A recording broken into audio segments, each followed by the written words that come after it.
मेरा नाम नीलम है, मगर मुझे घर में सब मनमौजी कहते थे, क्योंकि जो मेरे मन में आता था मैं वह करती थी। मेरी माँ मुझे बहुत समझाती थी, मगर मैं किसी की नहीं सुनती थी, बस अपने दिल की सुनती थी। घर वाले मेरे इस रवैये को नज़रअंदाज कर देते थे, मगर स्कूल में टीचर्स मुझसे तंग थे, क्योंकि जी में आता तो स्कूल का काम करती, नहीं जी करता तो नहीं करती और सज़ा भुगत लेती। मुझे मालूम था कि मेरी ये आदत अच्छी नहीं, मगर मैं अपनी इस आदत को छोड़ भी नहीं सकती थी। जैसे कि दिल पर काबू पाना मेरे बस की बात ना हो। घर में सबसे छोटी होने की वजह से सब मेरी बात मान लेते थे। अब मेरी आदत हो गई थी कि हर इंसान मेरी बात माने, कोई नहीं मानता तो मुझे बहुत गुस्सा आता था। एक दिन मेरा जी चाहा कि मोनी मेरे साथ गाड़ी में स्कूल जाए। मेरे घर काम करने वाली मासी रीना की बेटी मोनी मेरी हम उम्र थी। मेरी माँ ने उसका एडमिशन मेरे स्कूल में करा दिया था। हम दोनों अलग अलग जाते थे। मैं अपने भाई के साथ गाड़ी में जाती थी और मोनी पैदल जाती थी। जब लड़कियों ने हमें साथ आते देखा तो पूछा, तुम इकट्ठी क्यों आई हो? बस मेरा जी चाहा तो हम साथ आ गए। वह मेरे जवाब पर लाजवाब होकर रह गई। मासी रीना सिर्फ मेरे ही घर पर नहीं, दूसरों के घर पर भी काम करती थी। मोनी पढ़ाई में तेज़ थी, होमवर्क करने में वह मेरी मदद कर देती थी। यूँ हमारी दोस्ती हो गई। मोनी का घर कच्चा था और हमारे घर के करीब था, इसीलिए मासी रीना को कोई ज़रूरत होती तो हमारे घर आ जाती। माँ बहुत दिनों से उन लोगों को जानती थी, इसलिए उनकी मदद कर देती और इज़्ज़त से बात करती। मासी रीना कहती, मेरा आप लोगों के सिवा कोई नहीं है। अगर आप लोगों का आसरा ना होता तो मैं कब की ये मोहल्ला छोड़कर जा चुकी होती। एक दिन मोनी ने मुझे बताया कि जब वो स्कूल से लौट रही थी तो एक लड़का गली में मिला और रोक कर पूछने लगा, तुम्हारा नाम क्या मोनी है? मैं डर गई कि वह कुछ और पूछे। मैं वहाँ से भाग गई। यह बात बताते हुए वह पसीना पसीना हो रही थी। तभी मैंने उसे तसल्ली दी कि ये लड़कों की आदत होती है, वह अकेली लड़की को देखकर बात करने की कोशिश करते हैं। मोनी ने कहा, अकेले जाना मेरी मजबूरी है। माँ को सुबह काम करने जाना होता है। मुझे स्कूल छोड़ने जाती हैं तो उन्हें देरी हो जाती है, तो बाजी नाराज़ हो जाती हैं जिस घर में वह काम करती हैं। तो मैंने कहा, कल से तुम मेरे घर आ जाना, हम दोनों साथ स्कूल चले जाया करेंगे और साथ आ भी जाएंगे। यूँ हम साथ स्कूल आने जाने लगे। एक दिन हम स्कूल से लौट रहे थे तो मोनी ने मुझे बताया, ये वही लड़का है जिसने मेरा नाम बताया था। तभी मुझे शरारत सूझी। मैंने पूछा, सुनो मिस्टर, तुम दूसरों का नाम पूछते रहते हो, तुम्हारा नाम क्या है? वह बोला, समीर। हालातों ख़ानदान का इंसान पर बड़ा असर होता है। चूँकि मैं खुशहाल घराने से थी, जितना कॉन्फिडेंस मेरे अंदर था उतना मोनी में नहीं था। वह गुर्बत और मासी की बेटी होने की वजह से एहसास कमतरी का शिकार थी, साथ ही बुज़दिल भी थी। हालांकि मुझे कहीं ज़्यादा खूबसूरत और ज़हीन भी थी, पढ़ने में भी तेज़ थी। मुझे वो इसलिए पसंद थी क्योंकि वो मेरी फरमाबरदारी करती थी और मेरे हुक्म की ग़ुलाम थी। जाहिर है हमारी नौकरानी की बेटी थी और हमारे ख़र्चे पर पढ़ाई कर रही थी। मैंने महसूस किया कुछ दिनों से वो चुप चुप रहने लगी है, जैसे कोई बात छुपा रही हो। पूछा भी, मोनी आजकल चुप चुप क्यों रहने लगी हो और स्कूल के होमवर्क पर भी तवज्जो नहीं दे रही हो? तो बोली, ऐसी कोई ख़ास बात नहीं है, छोटा भाई बीमार है इसलिए परेशान रहती हूँ, जल्दी ही ठीक हो जाएगा। मैंने उसे तसल्ली दी। कुछ दिनों से हमारे पड़ोसी में एक मकान खाली पड़ा था। पता चला कि उसे किसी ने ख़रीद लिया है। मैं स्कूल से आई तो माँ ने कहा, नए पड़ोसी आ गए हैं, तुम खाना खा लो फिर उनसे मिलने चलते हैं। थोड़ी देर में हम माँ बेटी उनके घर चले गए। ये देखकर हैरत हुई कि मासी रीना उनके घर में काम कर रही थी। जाने उन्होंने कब काम पर रख लिया था। मासी रीना ने जिक्र भी नहीं किया। खैर, हमने नज़रअंदाज किया और नए पड़ोसी से मिलकर आ गए।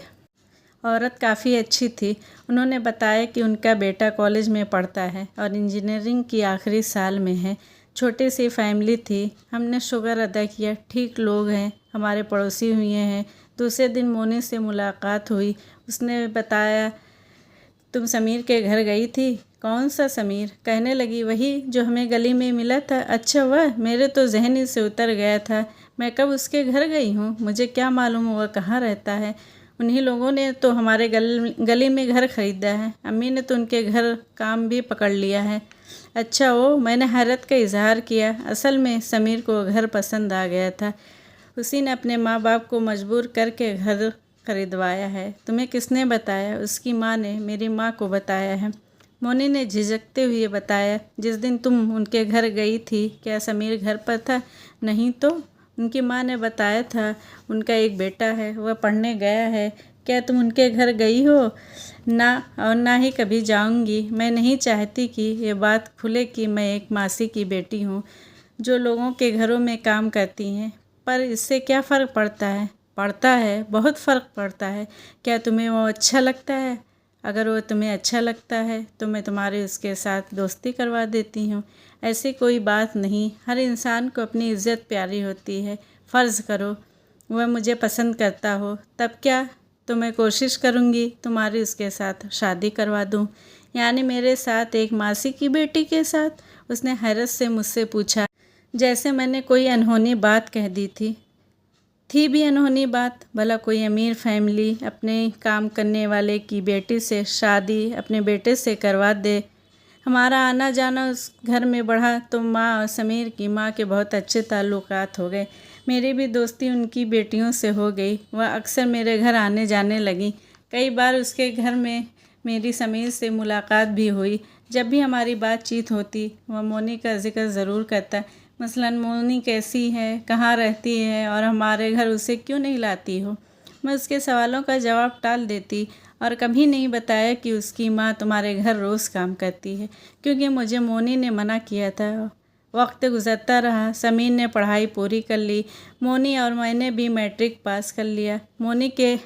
मोनी का आगे पढ़ाई करने का इरादा था, मगर गुर्बत आड़े आ गई और वह आगे पढ़ाई ना कर सकी। जबकि मैंने भी कॉलेज में दाखिला नहीं लिया क्योंकि मेरा पढ़ाई में दिल नहीं लगता था। इधर माँ को मेरी शादी की फ़िक्र लगी, उधर मासी रीना को भी मोनी के हाथ पीले करने की फ़िक्र सताने लगी। एक दिन माँ ने समीर की माँ से मेरे रिश्ते का तज़किरा किया तो उन्होंने कहा, अगर आप पसंद करें तो मैं समीर के लिए आपकी बेटी का हाथ मांगना चाहूँगी। और माँ भी तैयार हो गई। जब माँ ने मंगनी का बताया तो मैं तो हैरान ही हो गई, मगर इनकार नहीं किया क्योंकि उनके घर आने जाने से मुझे अंदाज़ा हो गया था कि ये अच्छे और प्यार करने वाले लोग हैं। और जब मैंने गौर किया तो मुझे समीर में भी कोई बुराई नज़र नहीं आई, बल्कि खूबियाँ ही खूबियाँ नज़र आईं। वह इंजीनियरिंग में पोजीशन लाया था, खूबसूरत भी था और अमीर बाप का बेटा भी था। मेरी उससे मंगनी हो गई और शादी 2 साल बाद होने करार पाई। मेरी मोनी से मुलाकात हुई तो मैंने उसे खुश होकर बताया, मगर वह इस खुशखबरी को सुनकर खुश ना हुई और ख़ामोश हो गई। तब मैंने कहा, क्या तुम इस खबर से खुश नहीं हो? बोली, ये बात नहीं है। दरअसल मेरी माँ ने भी मेरी मंगनी की तारीख रख दी है। मैंने पूछा, किसके साथ? कहने लगी, एक ऐसे आदमी के साथ जिसकी पहले से बीवी भी है और 6 बच्चे भी हैं। बीवी बीमार रहती है इसलिए दूसरी शादी कर रहा है, मुझे नौकरानी बनाने के लिए। और माँ ने सिर्फ ये देखा है उसकी आमदनी अच्छी है, मकान अपना है, दुकान करता है, बस और कुछ नहीं देखा। तो क्या तुम इस रिश्ते पर खुश नहीं हो? मगर क्या करूं, मजबूरी है। माँ भी मजबूर है। उसे भी कोई ऐसा दामाद चाहिए जो गुर्बत के दिनों में उसका साथ दे, उसका सहारा बन जाए। इसीलिए मैंने ये रिश्ता कबूल कर लिया है। तब मेरे दिल से आह निकल गए। गरीबी कैसी बुरी बला है। मंगनी के बाद समीर को एक बड़ी कंपनी में नौकरी मिल गई। वह दुबई चला गया। वह वहाँ से अपने घर वालों को फ़ोन करता, मगर कभी मुझे नहीं पूछता। उसकी बहन के कहने पर मैंने उसको फ़ोन किया, मगर उसने जवाब नहीं दिया। तो उसके बाद मेरा दिल बुझा बुझा रहने लगा। मेरी एक सहेली ने ब्यूटिशियन का कोर्स किया था, फिर वह दुबई चली गई और वहाँ पर पार्लर खोल लिया था। मैंने उससे रब्ता किया और उससे फ़ोन पर बात होने लगी। उसको मैंने बताया, मेरा मंगेतर दुबई में है, जी चाहता है कि मैं भी दुबई आ जाऊं। तो अब बोली, हाँ ज़रूर आ जाओ, ब्यूटिशियन का कोर्स कर लो तो अच्छा रहेगा। अब मेरी समीर से मंगनी को 1 साल हो चुका था। मगर वह यहाँ आने का नाम ही नहीं ले रहा था। मेरे अलावा मेरे पेरेंट्स भी परेशान थे। उसके घर वालों से बात करते तो वह भी गोल मोल जवाब देते। एक दिन मेरी मोनी से मुलाकात हो गई। उसने बताया कि उसकी सौतन उसे बहुत परेशान करती है और शौहर भी मारता था, इसलिए मेरी माँ ने तलाक दिलवा दी है और आजकल वह मायके में है। उसकी दास्तान सुनकर मुझे बहुत दुख हुआ। सोचा गरीब लड़कियों के नसीब भी कम अच्छे होते हैं। फिर हम मोनी के घर गए तो उसकी माँ ने बताया कि वह अपना घर बेच कर जा रही हैं क्योंकि उन्हें मोनी का इलाज करवाना है, पैसे की ज़रूरत है। मैंने पूछा, आंटी मोनी कहाँ है? कहने लगी हॉस्पिटल में है। मैंने कहा मुझे भी ले चलें, मुझे उसे देखना है। कहने लगी बेटा 1-2 दिन में तुम्हारे पास आऊँगी, फिर तुम्हें ले चलूँगी। फिर वह रोने लगी। कहा मैंने अपनी बेटी के साथ बड़ा जुल्म किया है, बड़ी उम्र के आदमी के साथ शादी कर दी। मेरी बच्ची मरते मरते बची है, अब उसे खून की बोतलें चढ़ रही हैं। इस बात को कुछ दिनों के बाद समीर की माँ हमारे घर आई, बताया समीर आ रहा है। हम सब खुश हो गए कि अब मेरी किस्मत में भी बहारों के फूल खिलने वाले हैं, लेकिन तकदीर कोई और फैसला कर चुकी थी। समीर ने आते ही शादी से इनकार कर दिया। कहा कि फ़िलहाल वह शादी नहीं कर सकता क्योंकि कंपनी की तरफ से वह अमेरिका जा रहा है। 1 साल बाद जब वह आएगा तब शादी होगी। ये सच्चाई जानकर हम सब परेशान हो गए।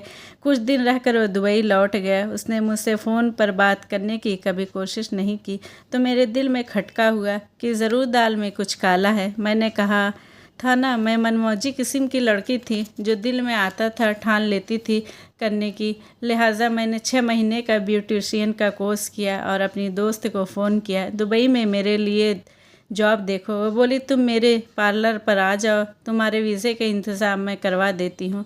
घर वालों के मना करने के बावजूद मैंने ना मानी और दुबई जाने की ज़िद जारी रखी। मजबूर होकर मेरे पेरेंट्स ने दुबई जाने की इजाज़त दे दी।